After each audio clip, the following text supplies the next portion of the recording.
vas danser, tu vas danser. Passion FM. Passion FM. Et oui les amis, Passion FM, la radio pour vous et avec vous tous les jours de la semaine. Je vous rappelle également la manière, la façon de nous écouter via la 106.5 qui est notre bande FM depuis de nombreuses années. Également via le site internet qui est le www.radiopassion.fm, également via radioplayer.be, également mainradio.be. Également, si vous voulez nous passer un petit coup de fil durant l'émission, même en dehors, nous laisser un message, c'est le 019 51 10 42 et de l'étranger, c'est le 0032 19 51 10 42. Bien voilà, déjà à 19h passé 50 minutes, donc on a accueilli en première partie d'émission Nathalie Kowal, ça dépend un petit peu si on prononce à la manière belge ou française, avec un grand plaisir que de la retrouver, de diffuser également ses titres et on espère bien sûr plein de bonnes choses pour elle pour 2018. On attend bien sûr un CD, un EP de sa part, en tout cas un bien beau moment et bien belle rencontre. Une autre rencontre de taille, oserais-je dire. Non mais voilà, de taille par l'expérience. Non mais je me rattrape comme je peux. Non, ça commence fort, oui je sais. Ça commence fort, je sais. Bien, on a vraiment, c'est un plaisir. Et je dois dire que je suis même légèrement intimidé aujourd'hui, oui je l'avoue. C'est pas tous les mardis, mais je reçois quelqu'un qui a un super bouquin, mais pas que ça. Claude Rappé est quelqu'un qui a bercé également nos moments de télévision, nos moments de télé. Ça a été... voilà, donc comment dire, c'est un peu l'émotion avant toute chose, donc je suis vraiment content de le recevoir. Bouillonnant il est. Claude Rappé, bonsoir ou rebonsoir. Bonsoir et rebonsoir. Et rebonsoir. Non, je disais, ça me fait plaisir. Sincèrement, c'est pas de la poudre aux yeux. C'est vrai qu'on reçoit généralement tous les mardis des artistes et artisans de la région. Arrêtez parce que les gens vont croire que je vous ai payé là, c'est pas possible. Mais... Soyez un peu méchant avec moi parce que sinon ils vont pas me croire. Mais Claude, on espérait que tu sois à l'heure et franchement, tu es en retard, c'est quand même malheureux à constater que franchement, écoute, c'est la diva attitude. Écoute, voilà, non, sincèrement, c'est un plaisir. Et puis, je dis, on se rappelle de Claude par des émissions diffusées. Nous étions bien sûr devant la télé lorsque Claude passait à la télévision. Donc voilà, il y a des souvenirs comme ça qui restent. Mais j'accueille pas aujourd'hui Claude en tant qu'animateur télé, même si quelque part ça fait partie de son... Ah, c'est le même, hein, oui. C'est la même personne. C'est dingue, ce truc. Il a pris du... Non, je n'ai pas dit ça. Non, mais non, je ne pense absolument pas le style de la maison de penser que tu as pris dans mon point. Mais non, pas du tout. C'est faux d'ailleurs. Ah, c'est le seul endroit où je peux le dire, c'est à la radio. Ouais. Taille fine parmi nous, non, sincèrement. Alors, plume. J'avais un peu regardé également par rapport à ton parcours. Ben, c'est vrai qu'on pourrait faire ne fût-ce qu'une seule émission sur ton parcours par rapport à tes activités depuis 76 au niveau du cinéma, théâtre. Il y a eu plein de choses, presse écrite, télévision, dramaturge, littérature également, pas mal d'actualités. Et alors, on est ensemble, en tout cas aujourd'hui, pour parler de ce superbe bouquin Prophétie. Alors, personnellement, oui, je l'ai lu, oui, j'ai apprécié, oui, je l'ai trouvé très beau. Alors, c'est facile à dire ouais, maintenant il est devant moi, hein, le bouquin est chouette. Sincèrement, je sais que ce livre a demandé pas mal de recherches pour arriver à goupiller cette histoire, également. Alors, oui et non. D'accord. Alors, je m'explique pourquoi non. Parce que c'est un sujet dans lequel je baigne depuis maintenant 25 ans. Et au moment où j'ai réuni tous les documents qu'il me fallait pour ce livre, il a fallu que j'élague. Parce qu'en fait, il aurait dû être édité il y a 10 ans, ce livre. Mmh. Et il y a 10 ans, un éditeur m'a dit, mais on te l'édite, mais il faut d'abord que tu corriges ça, ça et ça. Et en fait, il fallait enlever 500 pages. Et non, mais j'ai pas eu le courage de le faire, c'est vrai. J'ai pas eu envie de le faire. Et donc, il est resté dans un tiroir pendant 10 ans. Et puis un jour, il y a eu la rencontre avec mon éditrice, en l'occurrence actuelle. Et là, je me suis dit, pour cette maison d'édition-là, ça vaut la peine que je fasse le travail. Donc en fait, j'ai fait les corrections d'après les indications du premier éditeur qui ne m'a pas édité pour un second qui en a profité. Oui, ok. Dans La Prophétie, c'est un thriller, et ma foi, avec un fameux suspense tout au long du livre, avec des moments, on fait également appel à l'ésotérisme, la numérologie, et puis ce fameux 666 qui apparaît très fréquemment, qui est bien sûr l'emblème de la bête, n'est-ce pas, décrite dans le livre également. Bertrand Laval en est le héros, avec des aventures, je vais dire, haletantes, et puis également, par moments, ce garçon tend également vers peut-être boire un petit verre, et puis aime également la jante féminine, également très bien décrite dans le bouquin, faut-il le dire. C'est la partie autobiographique. D'accord. Mais au début, le livre devait s'appeler justement 666 Adam Street. Et la première personne qui m'a déconseillé de donner ce titre au livre, c'est Bernard Werber, le fameux auteur des Fourmis, qui m'a dit si tu mets 666, tu n'auras pas une lectrice. Parce que l'image du diable fait peur aux femmes, et ce sont les femmes qui lisent les livres. Après, effectivement, on a réfléchi, c'est vrai que c'était un petit peu trop... C'était exagéré. D'autant qu'en plus, maintenant tu le sais, toi tu as lu le bouquin, le chiffre nombre, le nombre plutôt, mais les 3 chiffres 6 ne sont pas les chiffres du diable. Oui. C'est une invention de l'Église catholique, ça, mais ce n'est pas vrai. Voilà. Alors, super bouquin, je le disais, c'est vrai que, bon, à chaque nouveau chapitre, on dirait presque que c'est, il y a comme qui dirait il y a la description de l'endroit où l'action se fait. Je prends une page, par exemple ici, c'est Adam Street à Brooklyn, on est le 1er mai, hop, c'est parti, et on est toujours dans cette, un petit peu, c'est haletant, et c'est toujours, on ne s'ennuie jamais. C'est un livre de bord, en fait. Mais on s'ennuie pas. C'est un livre de bord, en fait. Ouais, mais on s'ennuie pas. Et alors, c'est marrant à constater, il y a des bouquins comme ça où tu lis et puis tu n'as pas spécialement l'image qui arrive au niveau de la lecture. Il y a parfois une correspondance entre la lecture et l'image. Ici, l'image, elle arrive. À partir du moment où le gars se fait coincer et qu'il recherche un mec comme à la sortie dans un petit village tout à fait isolé, oui, on est dedans. Je veux dire, on est avec lui. On se dit, mon Dieu, le gars, est-ce qu'il va s'en sortir? Et oui, car il a ce qu'il faut sur lui, car il a gardé, heureusement, certaines pièces bien précise qu'on l'a conseillé avant. Enfin, voilà, c'est... Oui. Et heureusement qu'il avait, car c'est un parcours, hein, ouais. C'est presque initiatique. En fait, au début, comme tu le dis, mon héros, Bertrand Laval, était un personnage un peu fantasque, pas très courageux. Oui, il aime bien boire un coup, il aime bien avoir des petites amies, mais il n'est pas assez courageux pour aimer complètement la femme qu'il doit aimer. Et en fait, c'est une espèce de lâche, l'anti-héros. Et la vie va l'obliger à réagir, à devenir quelqu'un de beaucoup plus pragmatique, mais au plus solide aussi, plus rationnel. Et quand je dis la vie, c'est aussi la mort de ceux qu'il aime. Oui, j'allais le dire, il a un ami qui décède également. Et puis, pas qu'un ami, il y a aussi des... Il y a une hécatombe à un moment donné. Et donc, il se pose quand même les bonnes questions. Mais moi, j'ai beaucoup de respect pour les écrivains, parce que ça fait quand même 35 ans que j'écris et je sais ce que ça implique. Ça ne veut pas dire que c'est un métier plus dur que les autres, c'est simplement que sur le plan mental, sur le plan spirituel, sur le plan de la vie privée, c'est compliqué d'être écrivain. C'est quelque chose qui... Enfin, ça atteint quand même beaucoup. La personne qui écrit est quand même très atteinte par ce qu'elle fait quand on s'implique dans des choses comme ça. Alors, ça veut dire, si je prends cette précaution oratoire, c'est pour dire qu'en fait, j'ai beaucoup de respect pour les gens qui écrivent des polars, par exemple. Un homme meurt au début du livre et à la fin, on découvre que l'assassin n'est pas celui qu'on croyait. Ok, c'est très bien. Moi, j'arrive pas à le faire. Le maître en la matière en Belgique, c'était Simenon. Et j'ai une admiration sans borne pour Simenon. Je l'ai tout lu, d'ailleurs. Mais personnellement, j'aime bien qu'il y ait des connotations historiques et j'aime surtout faire voyager les gens. J'aime les emmener partout dans le monde. Alors dans la prophétie, ils vont en Bretagne, on se balade. Ils vont à Bouillon, ils vont à New York, ils vont au Proche-Orient, ils vont partout. Oui, effectivement. Partout, non, mais... Et alors même au Vatican, à un moment donné, dans le bouquin, il arrive à la bibliothèque du Vatican. Oui, c'est vrai. Donc, et alors, je présume, tu disais tout à l'heure, bon, ce bouquin, il y a 10 ans, non, maintenant oui, je présume que par rapport à chaque rubrique, le Vatican, les pays par lesquels, Jérusalem, ce genre de choses, et le petit village Rumilly où il est enfermé, ça m'a impressionné ce truc. C'est vrai en plus. C'est le chapitre qui m'a fait le plus peur. Je dois dire. Alors, je présume que pas mal de recherches doivent se faire également par rapport aux régions, à la précision des régions, ce genre de trucs, puisque quand on te dit on est dedans, donc quelque part... J'ai fait tous les voyages, tous. Okay. Tous, sans exception. Tous. Okay. Proche-Orient, j'y ai passé presque 5 ans de ma vie, donc je connais bien. La Bretagne, c'est la terre d'origine de mon grand-père. Bouillon, j'y vis. Oui. New York, j'y ai habité. Donc Jérusalem, le Vatican, non, oui. Le Vatican, j'y suis allé, mais là en touriste évidemment. Oui. J'ai failli être reçu en audience privée par le pape à une époque où on avait fait mais ça a duré longtemps là-dedans. Et puis finalement, il a pas voulu. Je crois qu'il a eu raison parce que le pauvre homme, il m'aurait rencontré, il aurait perdu la foi. Mais c'est... Oh, ben dis donc. Ah, je suis un peu iconoclaste, moi, je suis un peu iconoclaste, oui.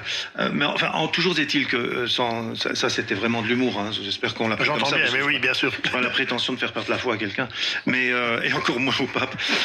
Mais non, mais franchement, je suis pas un homme qui ait beaucoup d'imagination. Je suis quelqu'un qui doit partir d'une chose qui existe. Et à ce moment-là, alors je romance. Ah oui, ok. J'exagère en fait, j'exagère tout. Mais tu as besoin, par exemple, dans ce livre-ci, d'aller voir sur place, de prendre la température de l'endroit, d'aller vraiment voir comment ça se déroule. Le premier chapitre se passe dans un bateau à voile qui n'a plus de moteur et qui rentre à la voile dans le port de Brest. Exactement. Je l'ai fait. Ah, tu l'as fait hier. Ah oui, je l'ai fait. Okay. Je l'ai fait parce que je voulais pas que des marins bretons lisent le bouquin.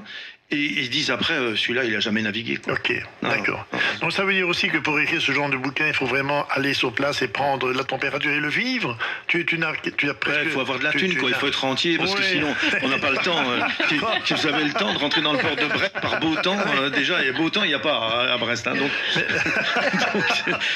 Mais je vois également, par exemple, la Jordanie également. Donc ça veut dire que là-bas, tu as été aussi. Là-bas, tu as 44 voyages en Jordanie qui ont tous duré New York également, ouais. New York, oui, okay. Ça se fait.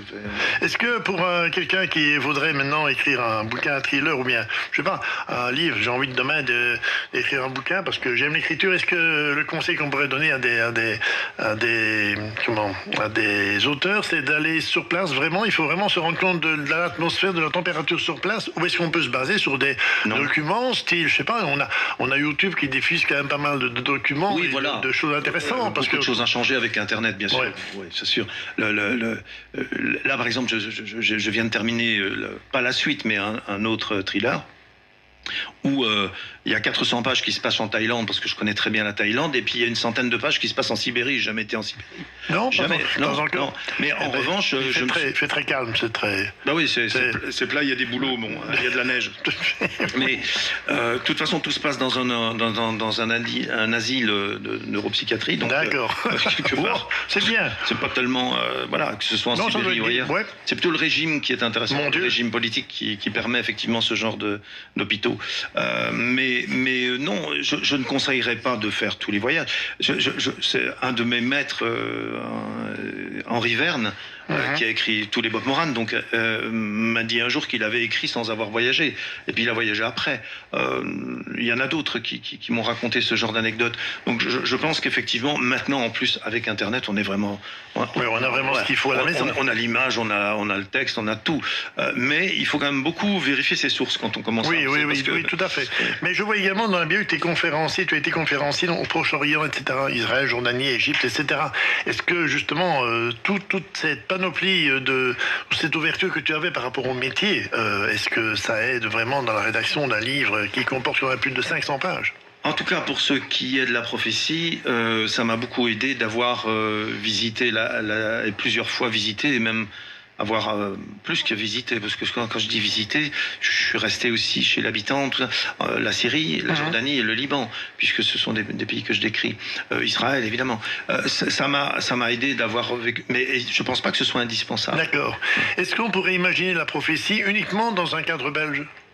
Oui.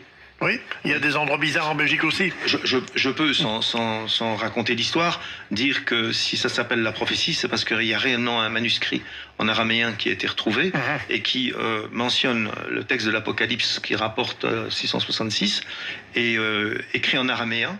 Ce n'est pas la même chose qu'écrit en grec ou en latin. Latin, Vulgate latine. Parce qu'en fait, que ce soit en grec ou en latin, on n'écrit pas avec des chiffres arabes, on écrit avec des lettres. Donc la signification peut être différente. D'accord. Une fois qu'il est en araméen, c'est différent. Et c'est là que justement tout aurait pu se passer dans un laboratoire, je ne sais, ça aurait pu se passer en Hollande, à La Haye, où on fait des recherches sur le carbone 14. Mais bon, on écrit des livres aussi pour faire voyager les gens, pour les faire sortir de chez eux. Exactement. Mais la prophétie permet également de voyager parce qu'on passe vraiment de région en région, de pays en pays. Et il y a vraiment, je dis, des moments qui sont très forts. C'est vrai qu'à un moment donné, il perd son ami. Il y a un moment donné, il se fait enfermer. Il y a un moment donné où il est vraiment complètement désarmé, qu'il est en question, qu'il se demande si la personne en face même le manipule ou non. Enfin bref, il y a plein d'états d'âme également que l'on peut ressentir à la lecture du bouquin. Oui, bah, c'est ce que je disais, il y a beaucoup de choses autobiographiques. C'est intéressant. Pour moi, le cheminement de l'écrivain est un cheminement de solitude, donc il faut une sensibilité à fleur de peau. Je ne sais pas si il y a un auteur devant moi, mais moi j'ai l'impression d'être une éponge à émotions et puis d'être finalement l'émetteur-récepteur des émotions des autres et puis de les miennes et d'arriver à les écrire. J'aurais une question à te poser par rapport donc tu écris le bouquin. Est-ce que dans l'écriture, tu disais éponge à émotions, est-ce que par exemple dans ce fameux village où ils sont enfermés, je reviens avec ça parce que c'est peut-être un souci de claustrophobie, j'en sais rien, mais est-ce que tu es dedans également? Je veux dire, est-ce que tu as l'impression Je vais tout démystifier, mais j'ai rencontré la vieille dame, qui est devenue un vieux monsieur dans le livre parce qu'il fallait changer un peu les choses. C'est là que je suis un tricheur. La dalle existe réellement. La dalle existe réellement. Et sous la dalle, il y a vraiment... D'abord, sur la dalle, il est marqué en latin les 3 noms des Boulognes. Et sous la dalle, il y a probablement un caveau que ça, en revanche, je n'ai pas ouvert. Mais voilà. Les gens qui n'ont pas lu le bouquin se demandent de quoi on parle ici. Alors... amis de l'archéologie, bonsoir. C'est vrai que c'est un peu compliqué pour celui qui n'a pas encore lu le livre, mais oui, Rumilly, il y a réellement... Eustache de Boulogne est enterré à Rumilly, ça c'est officiel, les Annales de France le signalent, la République l'a repris, donc oui, lui, on le sait, peut-être même Godefroy, on ne sait pas, mais ça... oui, Eustache de Boulogne est vraiment enterré sous cette dalle dans une maison qui s'appelle le Vieux Prieuré de Rumilly. À conseiller en tout cas comme bouquin, sincèrement, parce qu'il n'y a pas que l'aspect historique, il y a tout l'aspect du cheminement du héros et il y a l'alcoolisme aussi, c'est quand même un sujet très... Ah bah écoute, généralement oui, c'est quelqu'un qui a la boisson facile. Alors ce qui est intéressant également dans le livre, c'est qu'à partir du moment où tu utilises une langue étrangère, traduction est faite automatiquement. J'ai mis la prière de Notre Père en araméen, c'est ça que tu veux dire? Oui, mais il y a pas mal, c'est intéressant parce qu'en fait... En araméen latinisé, parce que... Mais même par rapport à certains mots en anglais ou de certaines phrases qui sont dans le dialogue entre les différents personnages, il y a la traduction également. J'ai une éditrice qui parle couramment la langue de Shakespeare et qui en plus a des origines irlandaises, donc ça passait pas si je faisais... Et effectivement, elle m'a dit, bon là ça passe pas, et donc on a fait tout ce qui se passe à New York dans les taxis par exemple, c'est un détail, mais on a fait corriger ça par un New-Yorkais parce que j'ai en mémoire, parce que je n'ai pas beaucoup la mémoire de tout ça, mais il y a par exemple à un moment donné, je disais pour dire des tueurs, je disais the killers. Ah oui. Et là non, à New York on dit gangsta. C'est un exemple. On dit même pas gangster, on dit gangsta. Mais c'est parce que c'est des voilà, on est allé jusque là quoi. Il faut vraiment être précis. Super bouquin, c'est vrai que à lire et à consommer, comme dirait l'autre, sans modération. Claude, quels sont les projets dans les semaines et mois à venir? Bien sûr, il y a l'écriture d'un bouquin qui va se terminer et j'ose espérer que je le recevrai pour le lire. Ah oui, j'ai la tête dans le guidon là. Il fait 753 pages. Non. 1100 pages. Non, mais ça sert à rien. Enfin bon, ceux qui peuvent le faire, ils le font. De toute façon, une histoire doit se raconter. Si elle se raconte en 1000 pages, c'est en 1000 pages. Si elle se raconte en 300 ou en 200, c'est bien. Non. J'aime bien quand je peux faire de l'incontinence. De l'incontinence. Donc effectivement, je me lâche et souvent ça fait 500 pages. Oui. Combien de temps pour quand tu t'y mets, quand tu es vraiment dans l'histoire, combien de temps faut-il pour écrire un bouquin, je veux dire, de 300, 400, 500 pages? Ça dépend, tu me diras. Ça dépend de l'investissement et le temps qu'on a. Je dirais que si je m'y mets à fond en 4 mois, il est bouclé. D'accord. Après, comme je suis... comme beaucoup d'auteurs, un égocentrique et dans l'autosatisfaction personnelle, quand je relis, je me dis non, c'est pas possible. Et alors là, il faut quand même 6 mois pour regruger tout. Plutôt nocturne, diurne Nocturne, oui. Diurne, je sais même pas ce que c'est, je me lève à 4h de l'après-midi, donc... D'accord. Non, je sais pas. Ah oui, d'accord. On va demander à nos amis chroniqueurs et également donc à Annette si vous avez des questions à poser à notre ami Claude. Sur la technique, je sais pas moi, on a encore quelques instants et puis on libère notre ami qui va courir vers Bouillon. Est-ce que vous avez l'occasion de temps en temps de revenir par ici? Alors, vous voulez dire ici? Ici, par ici, oui, par ici. Très rarement, mais je... Est-ce qu'on pourrait envisager, dans quelques mois, à la sortie d'autres bouquins, de refaire un moment avec toi? Il y aura, peut-être pas dans quelques mois, mais l'année prochaine, début de l'année prochaine, il y aura, oui, j'espère, la sortie du suivant. Et je vous dis, là, on va voyager en Thaïlande et en Sibérie. Donc, Donc on c'est peut, vraiment on très peut différent. bien Du chaud au froid. caler un rendez-vous. alors. Oui, exactement. C'est le chaud et le froid. Mais la Thaïlande, ça fait maintenant 14 ans que j'y vais. Et c'est un pays que je connais bien, mais je connais bien les gens, je connais bien le peuple. Enfin, on dit jamais ça parce que je connais 100 personnes sur les 67 millions, mais je veux dire que je connais bien les mentalités. Et c'est ça qui m'intéresse finalement, l'être humain. Rendez-vous est pris pour l'an prochain? Oui, mais- prochaine, oui, Ah, oui. oui, Peut-être, oui. peut-être avant, on ne sait jamais, Peut-être parce avant, mais qu'on n'a oui. pas parlé des femmes de la Bible aussi, qui est un autre livre que j'ai sorti en même temps que la prophétie. Mais peut-être qu'il y aura d'autres livres plus petits, quoi. Oui. Femme de la Bible que je vais découvrir, parce que c'est vrai que la prophétie prend du temps à être lue, et si on veut vraiment décrypter les détails et être vraiment dans l'ambiance Mais de la c'est- prophétie, c'est c'est très, tout à très votre chouette, honneur, très parce chouette. que- Mais je vous en remercie, jeune homme. Il y a beaucoup de merci pour le jeune homme. Il y a, il y a- ça, c'est dur. il y a des auditrices qui vont le croire en plus. Non, mais ça va faire- Mais Ça va il y a faire que ma maman qui va pas le c'est ce croire. qui Ça va compte. faire 3 Il y a fois. que ma maman qui va pas le croire. Elle dit Ça pas- va faire- Enfin, quoi que je reste toujours un jeune homme. Bonsoir, Oui, maman. un petit garçon pour ma maman. Oui, quelque part. Ouais, Comme c'est dirait, vrai. dans le social, on dit ça. Oui, c'est vrai. On reste un Ouais. enfant quelque part. Voilà. Donc, mais oui, écoute, c'est quand tu veux. C'est avec un grand plaisir, en tout cas. Et Est-ce que je peux citer les maisons d'édition parce tu que peux c'est très citer les important. maisons d'édition. Tu peux également citer le bouquin dont on vient de parler. Alors, les femmes, c'est les plus intrigantes femmes de la Bible. C'est dans une collection qui s'appelle Les Plus, chez les éditions La Boîte à Pandore. Oui. Donc Alain Jourdan, voilà. Et c'est un livre que j'ai voulu très populaire, mais en même temps, paraît-il, de référence. Donc c'est bien. Si vous avez un prénom qui commence par Marie, Myriam, Madeleine, etc., c'est intéressant parce que vous avez Judith, Esther, tout ça. Tous ces prénoms ont une signification. Et c'est pas non plus le livre des prénoms, mais enfin c'est l'histoire. Quelle est la place de la femme dans la Bible? C'est assez étonnant parce que c'est une société très patriarcale. Et là, on se rend compte que finalement la femme a une importance capitale. N'est-ce Quand pas? on pense que dans l'Église catholique romaine, par exemple, on dit la mère de Dieu. Là, c'est quand même fou ça. Oui, oui. Et voilà. Donc ça, et puis la prophétie. Et probablement le suivant, c'est chez Lilis Éditions. C'est une jeune maison d'édition avec une jeune éditrice d'ailleurs qui avance bien. Et je suis très content de faire partie de cette famille parce que, vous savez, j'ai édité chez Albin Michel, chez Rocher, enfin, tout ce qu'on veut. Maintenant, je fais partie d'une aventure. Ah, c'est génial. C'est Oui. ça qui est bien. Il faut savoir reprendre l'aventure. Demain, je peux me faire éditer, c'est pas un problème. Ne fût-ce que par les relations en France et dans les grandes maisons. Et ça, franchement, ça ne m'intéressait plus. J'étais un peu endormi là-dessus. Maintenant, je suis chez des gens qui y croient et qui connaissent bien.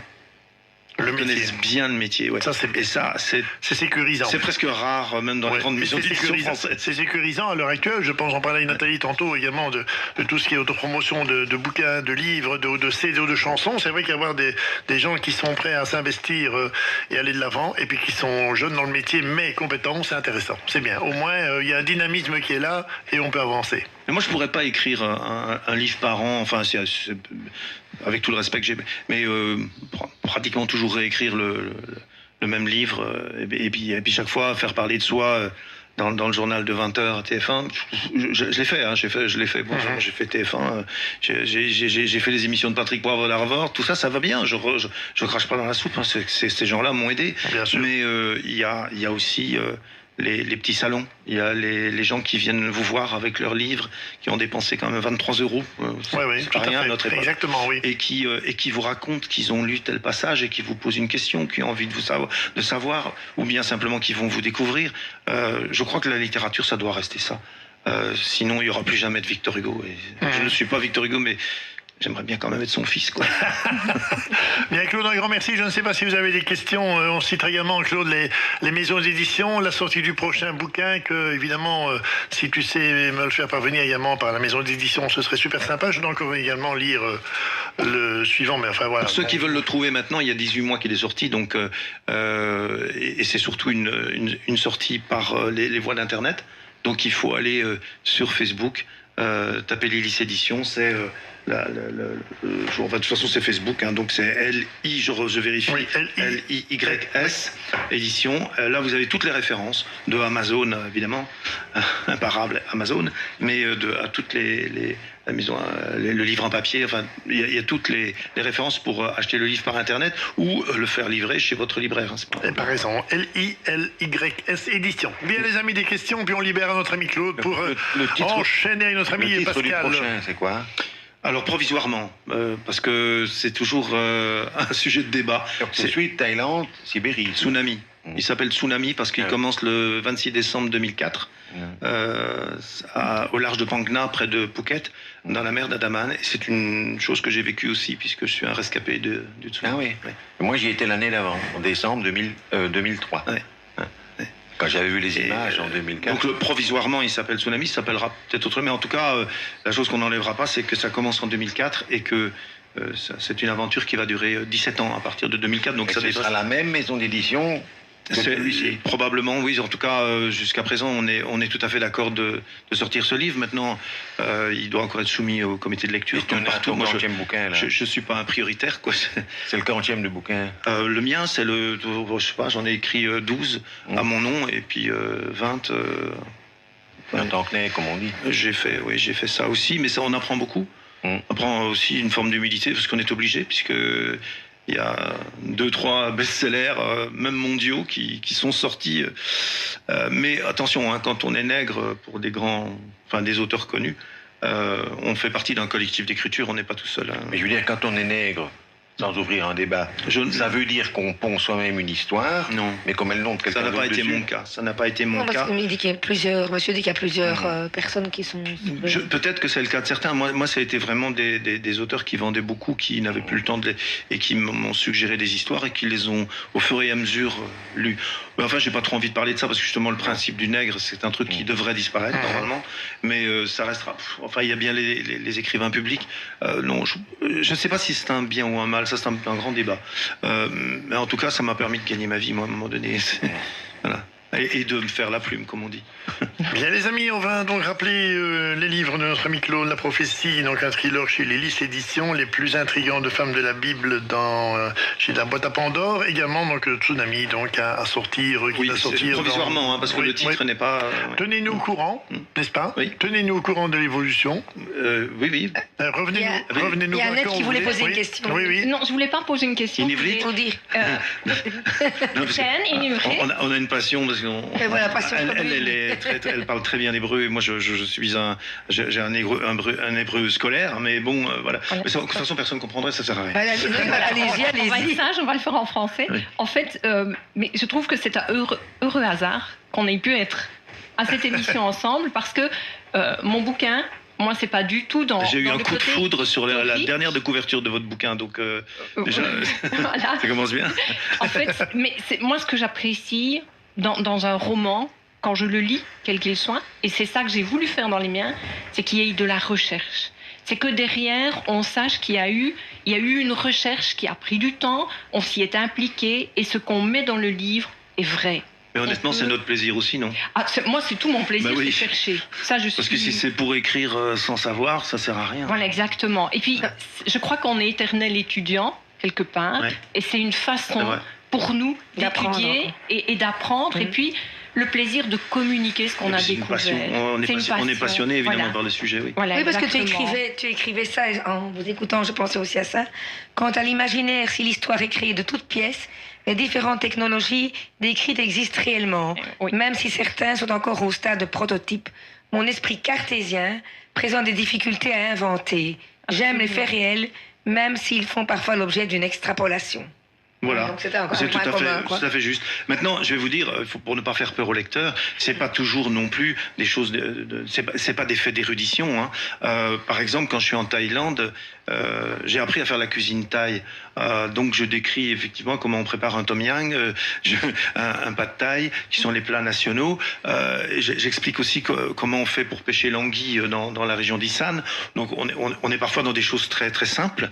On parlait de pêche tout à l'heure. Voilà enfin, c'était pas au micro, mais on a parlé de pêche sur bouillon et de ça. Je vais vous dire, si on ne sait pas comment pêcher à la mouche, qu'on ne décrive pas quelqu'un qui pêche à la mouche, c'est tout. Si on ne sait pas comment pêcher une anguilles en Thaïlande, qu'on n'en parle pas. Moi, j'en parle et il a fallu que j'observe, que j'aille une demi-journée aller pêcher les anguilles dans l'Issane, où on attend la fin de la queue de la mousson, comme on dit, la fin de la mousson, pour pouvoir les pêcher. Et bon, alors après, c'est voyager, c'est sûr, mais c'est aussi raconter des choses qui sont vraies. C'est comme un documentaire sur Arte, quoi. Voilà, oui. Exactement. Ouais. Bien les amis, on va libérer Claude Doucetban en rappelant bien sûr ce livre, La prophétie. Vous pouvez m'enlever les menottes parce que